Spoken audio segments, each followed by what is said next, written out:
Supreme court کا فیصلہ چاہے 3 جج کا ہو چاہے ایک اکیلے جج کا ہو، وہ سپریم کورٹ کا فیصلہ کہلاتا ہے اور اس کی وہی طاقت ہوتی ہے، اس پر عمل کریں. جیسے منصور علی شاہ نے تو کہا ہوا ہے کہ بھائی تین ججز کا 2 ججز کا فیصلہ ہے وہ، اس میں انہوں نے کہا کہ بھائی آپ 4 دیواری کے اندر اپنی قربانی بھی کر سکتے ہیں، یہاں تک الفاظ لکھے ہوئے ہیں. لیکن یہ لوگ نہیں کرنے دیتے. یہ تو جب تک پاکستان کے اندر سے یہ مذہبی اور سیاست کو علیحدہ نہیں کیا جائے گا اس وقت تک کوئی مسئلہ حل نہیں ہوگا. اسی طرح یہ پرشدت کاروائیاں جو ہے چلتی چلی جائیں گی، اس طرح لوگوں کو یہ مارتے رہیں گے اور ان کی لاشیں جلاتے رہیں گے. اس میں یہ آگے بڑھ رہے ہیں، پیچھے نہیں ہٹ رہے. ان کو آنکھیں کھل جانی چاہیے کہ خالی ایم یو کا مسئلہ نہیں رہا، یہ بڑھتے بڑھتے اب کامن اس تک آ گیا ہے کہ بھئی مذہب کا تشدد جو ہے وہ مذہب اس قدر شامل ہو گیا کہ کوئی بات کرنے کے بعد لوگ اکٹھے کر لو اور اس بندے کو مار دو اور اس کے خلاف اقدام اٹھا دو. کوئی جو ملکی قانون ہے اس کی کوئی اہمیت ختم ہوتی جا رہی ہے، اور ملکی قانون کی اہمیت جو ہے وہ یا تو پارلیمنٹ معاور کروا سکتی ہے یا پھر سپریم کورٹ آف پاکستان جو ہے وہ ایسے مقدمات کی اوپر تلے کاروائی خود کا نوٹس لے اور پھر کاروائیاں کر کے پوچھے کہ بھئی کیوں یہ ایسا ہو رہا ملک کے اندر. تب ایک فضا بدلنی شروع ہوگی. اب جتنے بھی ایم ڈیوں کا کیس ہوئے ہیں جنہوں نے قربانیاں کی ہیں، گوشت اٹھا کے لے گئے ہیں، اس پہ سپریم کورٹ کو از خود نوٹس لینا چاہیے تھا، کیونکہ اس کے قانون کی خلاف ورزی ہوئی ہے، اس کے فیصلے کی خلاف ورزی ہوئی ہے سپریم کورٹ کے جج کے. تو از خود نوٹس لیتے تو پھر یہ یقیناً اس بارے میں سوال اٹھتا اور یہ کاروائیاں بند ہوتی یا کم از کم ہوتی، یا آئندہ کے لیے محتاط ہوتے کہ ہاں یار ہم پکڑے جائیں گے، سپریم کورٹ ہم سے پوچھے گی. اس لیے حکومت کو اور سپریم کورٹ کو جو ہے اپنے کیے ہوئے فیصلوں کے اوپر ہی کم از کم قائم رہنا چاہیے اور بر وقت اقدامات اٹھانے چاہیے، پھر کسی نئے فیصلے کی ضرورت باقی نہیں رہتی. جی خان صاحب، ایک بڑا اہم سوال ہے، یہ سپریم کورٹ کا آپ کو بھی پتا ہے، سب کو پتا. تو شامی صاحب کا تو تعلق صحافت سے ہے، پھر بھی وہ کہہ رہے ہیں کسی عدالت میں چلے جائیں. اب کس عدالت میں جائیں وہ یہ نا ڈر کے بات کر رہے ہیں. اچھا.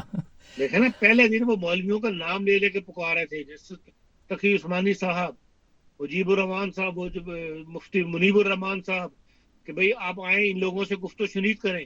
آج وہ موقف سے پیچھے ہٹے ہوئے ہیں. گفت و شنید کیا ہوتا ہے؟ مذہب پہ آ گئے وہ قادیانیت کہ جی ہم قادیانیت کی بات پہ ہم اس سے پہلے وہ معاشرتی حقوق کی بات کر رہے تھے، آج وہ پھر مذہب پر آ گئے ان 2 ویڈیوز کے اندر. خان صاحب، ایک بڑا اہم سوال ہے یہاں پہ کہ ذوالفقار علی بھٹو کی کابینہ کو تو انہوں نے جس طرح بھی فیصلہ کروانا تھا کروا لیا، لیکن جب پاکستان بنا تو اس وقت قائد اعظم کو بھی تو پتا تھا نا کہ یہاں پہ احمدی آ رہے ہیں، احمدی رہ رہے ہیں، اور سر ظفر اللہ خان بھی احمدی تھے. تو انہیں کیوں نہیں اختلاف پڑا جو ان کو آج مصیبت سب کو پڑی ہوئی ہے؟ دیکھیں قائد اعظم مذہبی آدمی نہیں تھے. ان کا طرز زندگی، ان کا طرز معاشرت جو تھا وہ انگریز سے ملتا جلتا تھا. وہ نہ وہ مطلب اسلام میں اس قدر انزال تھے. وہ تو انسانی مساوات جو ایک سوسائٹی کا، ایک پڑھی لکھی سوسائٹی کا حصہ تھے، اور پڑھی لکھی سوسائٹی اسی کے مطابق وہ باتیں کیا کرتے تھے. یہ تو بعد میں جو پنجاب کے جاگیردار جن کو جاگیریں ملی ہوئی تھیں اور وہ سیاست میں مسلم لیگ پر حاوی ہو گئے، انہوں نے رخ بدلا اور لیاقت علی کو انڈر پریشر لیا ہے. قائد اعظم کو بھی انڈر پریشر لانے کی کوشش کی ہے، لیکن وہ انڈر پریشر کسی کے آتے نہیں تھے. لیکن وہ کیونکہ محسن تھے، ملک انہوں نے بنا کے دیا تھا، بنانے میں پیش تھے اس تحریک کے اندر، اس کی قیادت کر رہے تھے، اس لیے ان کے آگے کوئی نہیں بولا. یوں ہی ان کی وفات ہوئی ہے، لیاقت علی خان جیسے آ گئے تو ان کو لوگوں نے پریشرائز کر دیا.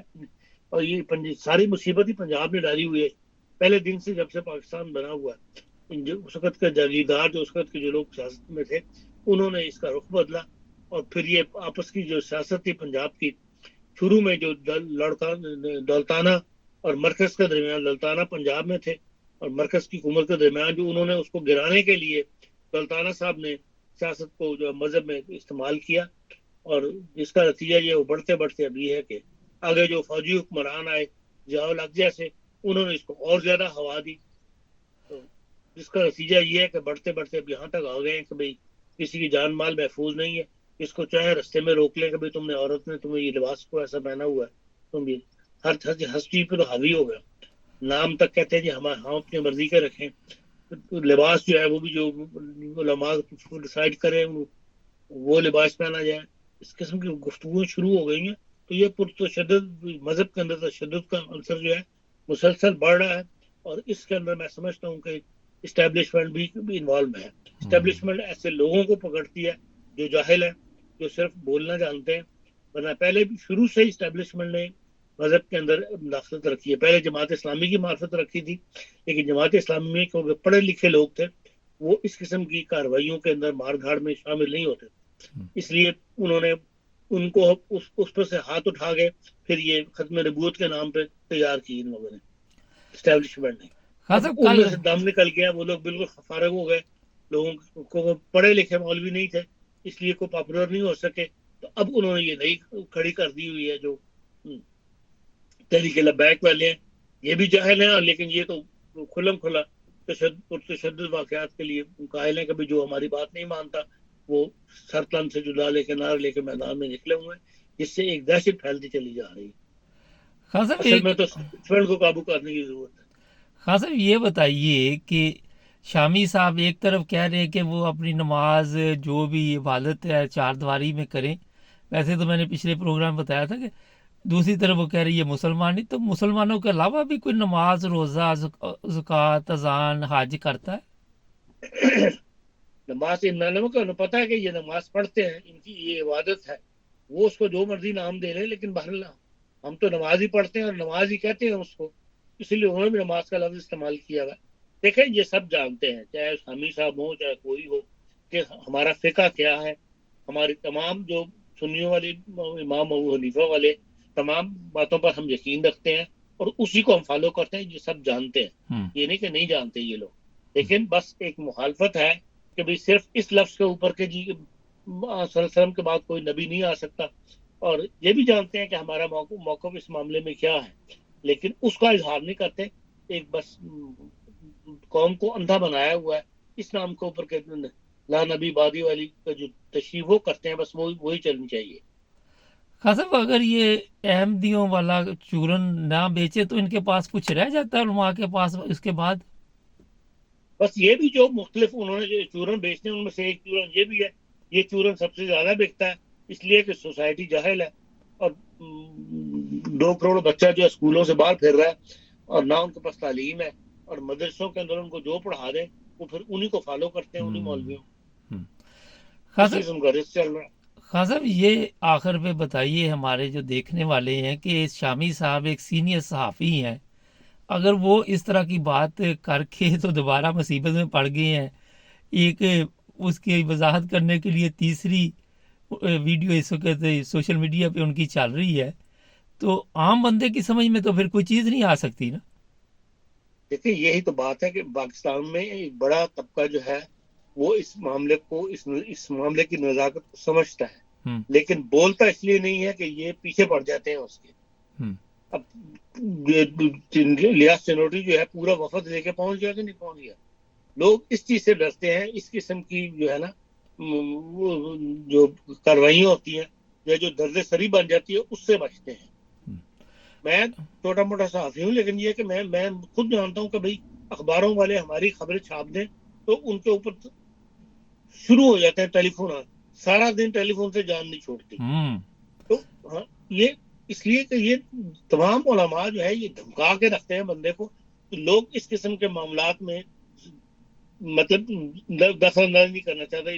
کہتے ہیں یار کیوں ہم اپنے درد سر یہ لیں, ہم نے کام کرنا ہوتا ہے, سارا دن یہ ہماری جان کھائے رہتے ہیں. اب تو یہ جب سے یہ عنصر شامل ہو گیا کہ سلمان تاثیر جیسا بندہ جو تھا اس کا بیٹے کو بھی اغوا کر کے لے گئے, وہ نہیں محفوظ رہ سکے. ابھی بھی لوگوں کے گھروں میں جو پرچیاں ڈال دیتے ہیں کہ تمہارے بچے ہمیں پتہ ہے اسکول میں پڑھتے ہیں, ہم انہیں اغوا کر لیں گے, انہیں یہ کر دیں گے. اس وجہ سے لوگ جو ہیں جو سمجھتے بھی ہیں کہ بھئی احمدیوں کو حقوق ملنے چاہیے, وہ پھر خاموش رہتے ہیں کہ بھئی ظاہر ہے کہ کسی خاطر کو اپنے گھر کے اندر انرست تو پیدا نہیں کرے گا یا اپنے گھر کے اندر کوئی نقصان تو برداشت نہیں کرے گا, اس لیے لوگ خاموش رہتے ہیں. جو شامی صاحب نے اگر جرات کر دی تو دیکھ لیں ان کو بھی پیچھے ہٹنے لگ پڑا. حالانکہ وہ جو مسلم فیڈریشن ہے ان کی جرنلسٹ کی 2 ہیں, ایک جو پروگریسو جرنلسٹ کی یونین ہے اور ایک اسلام پسندوں کی یونین ہے. تو اسلام پسندوں کا گروپ ہے, اس کے یہ بانی ہیں اپنے مجیب الرحمان شامی صاحب، اور اس کے صدر بھی ہیں آج تک، لیکن ان کو بھی پیچھے ہٹنا لگ پڑا اتنے طاقتور آدمی کو بھی. اس لیے اس وجہ سے لوگ جو ہے وہ ڈرتے ہیں کہ بھئی ہمارے پیچھے پڑ جاتے ہیں یہ. اچھا سر یہ بتائیے آخر پہ ابھی ایک اور سوال بھی ہے کہ یہ جو لیاس چنیوٹی ہے یا فضل الرحمان ہے یا اس کا بیٹا ہے، یہ وراثت میں علماء کو یہ ملتی ہے یہ چیز کہ پہلے ان کے باپ دادا جو تھے وہ مولوی تھے، پھر انہوں نے بننا کسی اور کو، اتنے بچے مدرسے میں پڑھتے ان میں سے کیوں نہیں کسی کو انہوں نے بنایا؟ اصل مسئلہ یہ ہے کہ اصل چیز یہ ہے جو انہوں نے ان مدرسوں سے کمایا ہوا ہوتا ہے نا، ہوں وہ اپنے ہاتھ میں رکھنے کے لیے پھر آگے اپنے میں سے ایک بچہ تیار کرتے ہیں. ہوں اس کی مثال آپ کے سامنے مسجد بنوریہ جو ہے دارالعلوم کراچی والا ہوں مفتی نعیم صاحب جس کے ہوئے تھے، ہوں اب ان کے بچوں کے کروڑوں کے اربوں کے مقدمے چل رہے ہیں نا وہاں پر اس ہوں وقت کراچی کورٹ کے اندر، ہوں کہ وہاں کا کیش ہی جو نکلا تھا وہ کئی ارب روپے نکلا تھا. ہوں اور وہ جو کئی 100 ایکڑ زمین مفت دی تھی ان کو ادارہ بنانے کے لیے جنرل ضیاء الحق نے، وہ اب انہوں نے اپنے نام پہ ٹرانسفر کی ہوئی ہے. ہوں اب اس کا بھی جھگڑا بچوں کے درمیان چل رہا ہے. تو اصل میں تو یہ اس گدی سے جو پیسہ کماتے ہیں وہ پھر اس کا پیسے کو قابو میں رکھنے کے لیے پھر وہ آگے اپنے کسی ایک بچے کو ٹرانسفر کرتے ہیں یا اس کو مولوی بناتے ہیں، اس کو اپنی گدی پہ بٹھاتے ہیں تاکہ وہ چیز جو ہے وہ ہمارے ہاتھ میں رہے. یہی الیاس چنوٹی نے کیا، منظور چنوٹی نے کیا اپنے بچے کے ساتھ، الیاس چنوٹی کو دیا جس کو بات کرنے کی تمیز نہیں ہے. کبھی پتہ نہیں آپ نے اس کی تقریر سنی ہے کہ نہیں سنی، وہ 4 لفظ نہیں بول سکتا سوائے گند بکنے کے. اس کی تقریر کے اندر کوئی علم کی بات نہیں ہوتی، نہیں تو اسی طرح طریقے سوائے اس سے لبیک کہ والا لوگوں بھی تو کو یہی ہے بات نا. سے کھیل لے. یہی آگے کر رہے ہیں، یہی ان کا حال ہے فضل الرحمان صاحب کا، کہ جو جائیداد اب تک بنا چکے ہیں اس پہ قبضہ کرنے کے لیے انہوں نے آگے تمام M N A M P A جو ہیں وہ ٹکٹ وہ اپنے بندوں کو دے رہے ہیں. اپنے بیٹے کو انہوں نے ایم پی اے بنایا ہے، ایم این اے بنایا ہوا ہے، خان صاحب بہت اور شکریہ. ابھی قائمہ کمیٹی کے چیئرمین بنایا ہے اپنے بیٹے کو انہوں نے، جی خان حالانکہ صاحب ہے پوزیشن میں، لیکن آپ لائن پہ بیٹے رہیں، کو قائمہ کمیٹی کے چیئرمین بنا لیا. آپ لائن پہ رہیں. ایک جرمنی کے بارے میں پروگرام بھی کرتے ہیں نا دین. پہلے دن احمدی بول رہے تھے اپنے شامی صاحب قادیانیت قادیانیت. تو حیرانگی کی بات ہے کہ اس عمر میں جا کے بھی اگر بندہ سچ نہ بول سکے تو پھر کیا فائدہ ہے ایسی صحافت کا، کیا فائدہ ہے ایسی زندگی کا. چینل کو سبسکرائب کریں، جڑے رہیں ہمارے ساتھ.